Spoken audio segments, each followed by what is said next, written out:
Hello mushies, it's Tiger. Welcome back to my YouTube channel. Today I am here with another episode of my 10 design idea series. Today we're going to be getting some inspiration for your villager homes. This video has been requested a lot on my channel, and I know that you guys sometimes struggle with decorating the exterior of your villager houses on your island. So I've gathered 10 different inspirational areas to show you guys. All of the creators that I'm going to be featuring were on my Discord, but first off, there's a campsite villager, so we're gonna go see who it is. I'm so excited. Oh, okay. Well, I don't know if I really want them to move onto my island. So anyways, we're gonna go ahead and get started with the very first inspirational villager neighborhood by Kohaku_crossing. This is so cute. It's like an urban styled neighborhood community type area for her villagers. They have lots of hedges and just very simple geometric designs going on here. I really like how simple the yards are decorated. There's not a lot of like cluttered furniture. It's just a bunch of flowers and this cute little like brick pathway that looks a little bit worn down. I also like the hedges, like I said before. I think it gives them a lot of like framing and structure. And yeah, there was like this cute little telescope area with a picnic rug and a coffee cup next to this house, and I thought it was so cute. I just loved everything about this one. It was just really simple and perfect for you if you are trying to recreate like a neighborhood type space. Next, we have this one created by Iyan, and this is Rolf's house, and they gave Rolf the job of being the orchard keeper on their island. So they kind of merged two builds together, Rolf's house and their orchard on their island, and it looks so amazing. It's so beautiful. I love the pathway that they used. All of the items are just like perfect for this build. They have a lot of references to the orchard with a bunch of fruit and woodsy items. They have an axe and a bunch of gnomes around. I really liked this little table right here where the gnomes were just kind of chilling, and there was a ladder back there and lots of fruit trees, but it wasn't overdone. It just looked really nice. They also had this little seating area. There was the chopped tree, which just fit in perfectly. Again, I really like the pathways that they chose to use here. And here's a close-up shot of the little birdie, and you can see that they use the axe as a decoration. If you guys didn't know, you can place any of your tools down, and I think they make for great realistic type decor, so it kind of gives a little bit of livelihood to the area. They also have dropped tree saplings and fruit all around the area, which looked really nice. And yeah, again, look at that pathway. It is so beautiful. I need to find the code for that. It's so cute. But yeah, I really liked this one because it was kind of different, and I've never really seen a build like this. I know I've seen villagers live on orchards, but not like this. Here we have our third villager home. This was created by Jaydyn, and this is Stitch's house, even though Octavian was wandering around while I was recording, and they decided to give Stitches his own little playground area. So there's lots of kitty toy-like furniture around. They even have Stitch's photo right outside of his house, which I thought was a really cool idea because then you just automatically know who lives there. They also continued the playground onto the beach area right next to the house, which was really cool. I loved the little kiddie pool and the beach ball and the sandcastle. It was just really cute, and even though the items were very bright and like just colorful kind of kid core vibes, they still managed to mix this in with the cottagecore theme very well, and I thought that I would include this one because I thought it was very dynamic, and all of the furniture is just so cute. They also had the candy placed on the table and the little gift bag placed on the cushion, which I thought was really interesting and a really cool kind of design idea for you guys. Next, we have a beach home created by Lindsi, and this is for her villager Joey. I absolutely love it when people put villager homes on the beach. It's so cool, and it always looks so nice. I really like the items that they use. There's lots of blues and yellows, And of course, they placed it right next to their pier, which I thought was a great idea because it kind of looks like it goes with his house and it's kind of like his own private pier. They had balloons and the little Cosmo shower, lots of playful items here on the beach, which I thought really fit the theme of a beach house, because when you go to the beach, you're going to have fun, you know what I mean? I really liked the surfboard and the little baby chair. That was probably my favorite part. And on the left side, they had a beach market, which was kind of attached to the area. I thought this was really cool. They just had some stalls with simple beachy items placed on top of them. Overall, I really loved this one. My favorite part was the lighthouse right above Joey's house, and the light was kind of shining in the dark sky, and it was just very pleasing to look at. This one was just so cute. I just loved it. I love Joey too. He's adorable. Next, we have this double house designed by Emmy, and this is a fairy core island, so there's lots of pink and dreamy colors, the baby blue. I really liked how they had this diagonal bridge kind of leading up to the homes, and they had this cute little gnome just like facing the left. I don't know. Everyone has gnomes, but I thought this one was extra cute. They also had this seating area between the two houses, so it was kind of like a community area for the two villagers. And there was lots of really cool water terraforming around the entire build, which I was really impressed by. Honestly, just the terraforming in general on this island was really beautiful.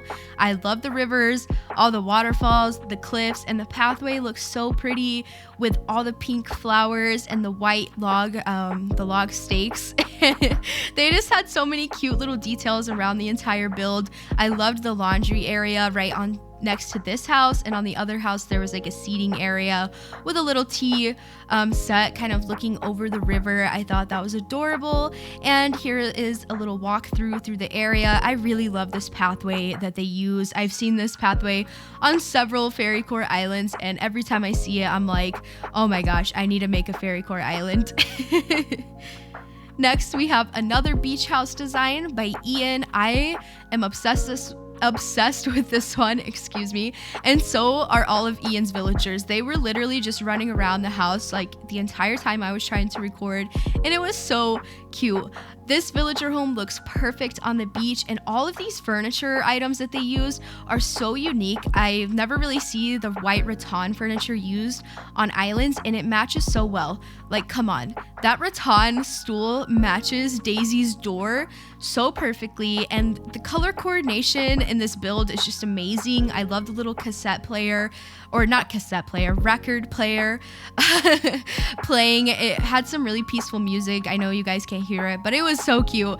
And yeah, just the furniture went really well together. They also had this like wooden plank pathway underneath the house, which looked really nice because it gave it more structure and made it look like an actual living space instead of them just living on the sand, if you know what I mean. But yeah, my favorite part about this one was just like the color coordination and the use of items.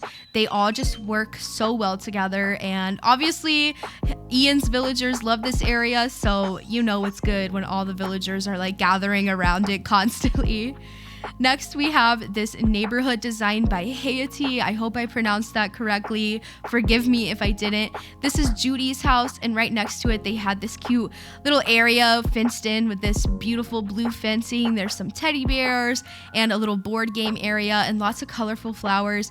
And it was kind of in this like street-styled neighborhood area, which I really liked. I love it when people have like the organized neighborhood, so it looks like a cozy little community. I also really like how they use the in-game pathways, so if you guys don't have access to custom designs, this is the perfect inspo for you.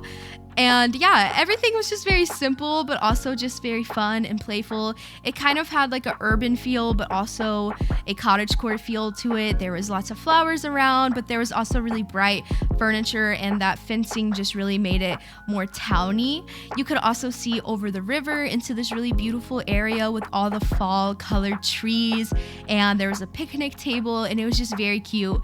I also wanted to feature Raymond's house, which was also on this island. It was separate from the community community neighborhood area, but it was too good not to show. He kind of had like a remote area all to himself, lots of trees around, but they also still use those in-game pathways, and it looked so cool. They had like this arrow kind of pointing pathway. I don't know how to explain it, but you guys can obviously see it. It was just really pretty and unique, and I loved the way it looked. They also placed these little dirt pathway patches with flowers on top of them to kind of imitate like a garden, and I thought that was a really good idea if you guys haven't seen that already.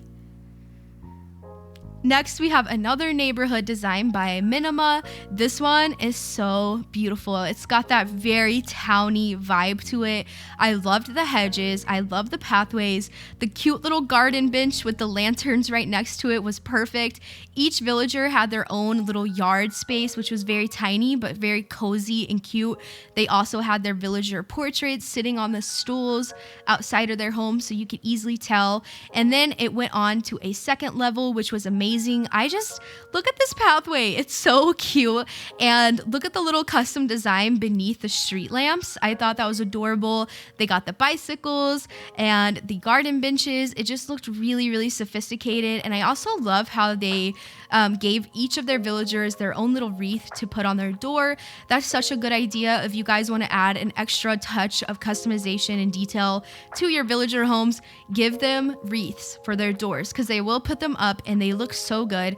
And look at the color coordination here with the green colors of Raymond's house. I also wanted to point out the water fountain thingy going on behind the neighborhood because it was just so beautiful, and you could create something similar to this kind of as an entrance into your neighborhood or an exit from your neighborhood. I thought that was a great idea, so I wanted to include a little clip of that too. Honestly, this one might be my favorite. It was just so beautiful and aesthetically pleasing. Next, we have a design from Dillon. This is Daisy's house, and Dillon created Daisy her very own library space. I love this one. It was so cottage-like, and it kind of had that cluttered vibe to it, but it wasn't too overwhelming, and it all made sense and fit together really nicely.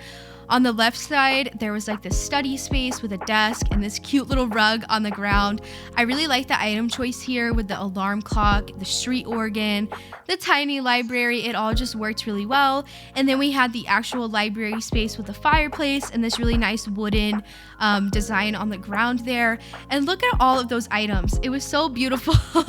I love how they have the cat tower back there and the kimono stand. Like all of these items you wouldn't expect to go so well together, but they look so adorable. And Daisy's house is very bright and colorful, but Dillon managed to like kind of convert it to the cottagecore theme very, very nicely. It was just amazing. I just love all the items, and the pathway that Dillon used was this really cool like wooden texture, and I just really liked it. They also had a rug underneath the villager home, like on the front porch, which looks really cool.